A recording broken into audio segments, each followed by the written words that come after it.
Hello friends, आज हम number system के कॉन्सेप्ट देखेंगे और ये हमारा जो वीडियो रहेगा वो पार्ट 1 रहेगा।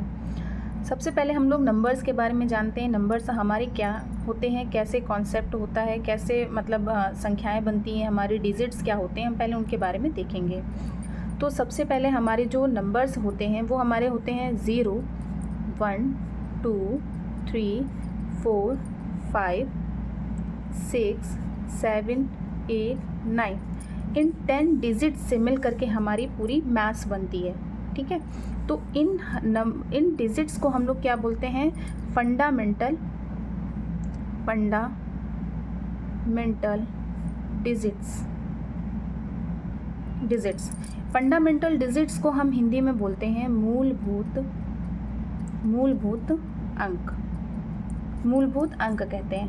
मूलभूत अंक हमारे क्या होते हैं? 0, 1, 2, 3, 4, 5, 6, 7, 8, 9। मतलब इन 10 डिजिट्स को हम लोग मूलभूत अंक बोलते हैं, फंडामेंटल अंक बोलते हैं, फंडामेंटल डिजिट बोलते हैं। ठीक है, अब इन्हीं फंडामेंटल डिजिट से मिल करके हम लोग नंबर्स बनाते हैं। उन नंबर्स को बोलते हैं हम लोग डिराइव्ड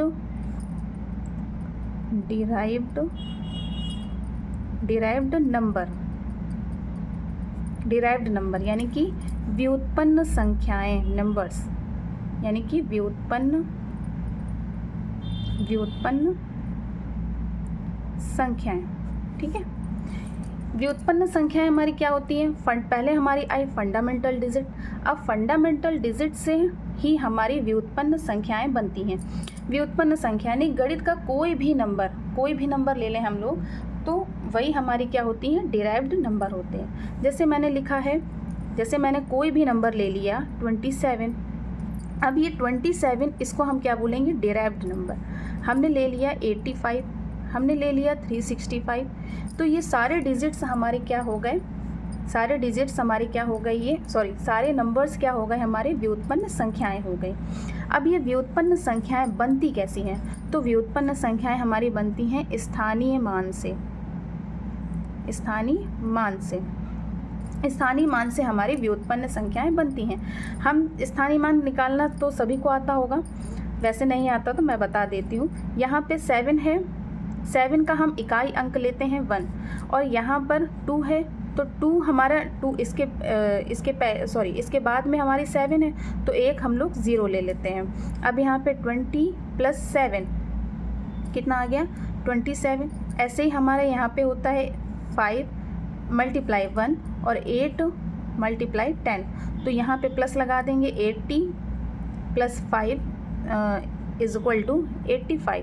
ठीक है, ऐसे ही हमारा 365 है, इसको हम लेते हैं तो यहाँ पे आ जाएगा 5 × 1, 6 × 10 और 3 × 100।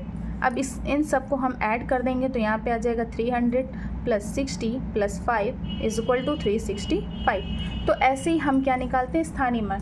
और इन्हीं स्थानीय मान निकालने पर हमारी क्या होती है? व्युत्पन्न संख्याएं बनती हैं।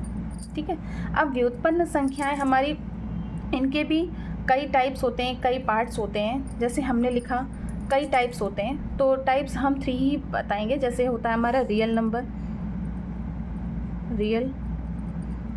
नंबर, फिर हमारा आता है इमेजिनरी नंबर,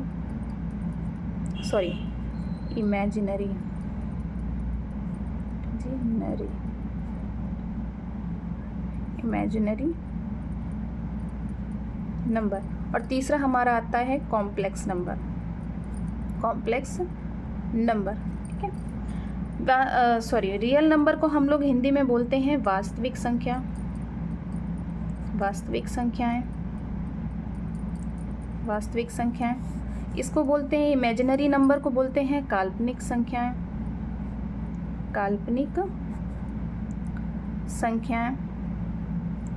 कॉम्प्लेक्स नंबर को बोलते हैं हम मिश्रित संख्याएं बोलते हैं। ठीक है, अब सबसे पहले हम रियल नंबर, हमारी रियल नंबर क्या होती है? देखिए, जो भी, जैसे मैंने ये पेन ले रखा है, अब इस पेन को हम क्या है? देख सकते हैं। देख सकते हैं। मतलब वास्तव में जो चीज़ हमारे पास है, वास्तव में जो हम देख रहे हैं, जो चीज़ हमारे पास है वही हमारी क्या होती है, वास्तविक संख्याएं होती हैं। तो वास्तविक संख्याएं कह रहे, वास्तविक चीज़ें हमारी यही होती हैं कि जिनको हम लोग देख रहे हैं, जो हमारे पास हैं। जैसे ये पेन है तो हम जानते हैं रियल में ये पेन ही है, तो ये हमारे क्या है, वास्तव में है हमारे पास, यानी कि ये सत्य है। ठीक, अब वास्तविक संख्याएं क्या होती हैं, तो ऐसी संख्याएं जिनको हम लोग संख्या रेखा पे निरूपित कर सकते हैं, यानी कि संख्या रेखा पे हम लोग दिखा सकते हैं। जिन संख्याओं को हम इस रेखा पर दिखा सकते हैं वही हमारी क्या होती हैं, वास्तविक संख्याएं होती हैं। जैसे कि हमने यहाँ पे इसके बीच में हमने ज़ीरो लिख दिया। अब ज़ीरो के जो इधर राइट में जितने नंबर होते हैं वो हमारे प्लस के होते हैं, यानी धनात्मक होते हैं। राइट साइड में जितने भी नंबर होते हैं वो हमारे प्लस के होते हैं, और ज़ीरो के जो लेफ़्ट साइड के जो नंबर होते हैं वो हमारे ऋणात्मक होते हैं। तो यहाँ पर क्या हो गया, 1 2 3 4, मतलब दुनिया की सारी संख्याओं को हम इस नंबर लाइन में हम निरूपित कर सकते हैं, मतलब दिखा सकते हैं। तो यहाँ पर क्या हो गया, -1 -2 -3 -4, ये सारी हमारी माइनस इनफाइनाइट तक का चली गई। और यहाँ पर हमारी जो प्लस का इनफाइनाइट होता है यहाँ तक, इनफाइनाइट तक का आ जाएंगी। ठीक है, तो कोई भी संख्या ले लेते, जैसे हमने 5 ले लिया, 6 ले लिया, 7 ले लिया, पाई ले लिया। पाई को भी हम, पाई की वैल्यू क्या होती है, 3.14 होती है। अब 3.14 को हम इनके बीच में दिखा सकते हैं, यानी 3 और 4 के बीच में 3.4 आ जाएगा।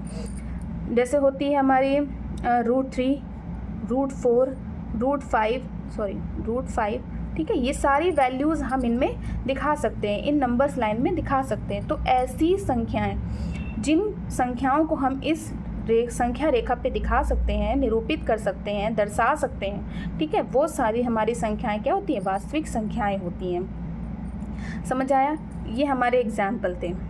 ठीक है, अब हमारी काल्पनिक संख्याएं आती हैं। तो काल्पनिक संख्याएं, काल्पनिक, सबसे पहली चीज़ तो काल्पनिक क्या होती है, हम लोग केवल क्या बोलते हैं, इमेज ही कर सकते हैं। ठीक है, वो हमारी सत्य भी हो सकती है, असत्य भी हो सकती हैं। सत्य तो खैर नहीं होती, लेकिन असत्य हो सकती हैं।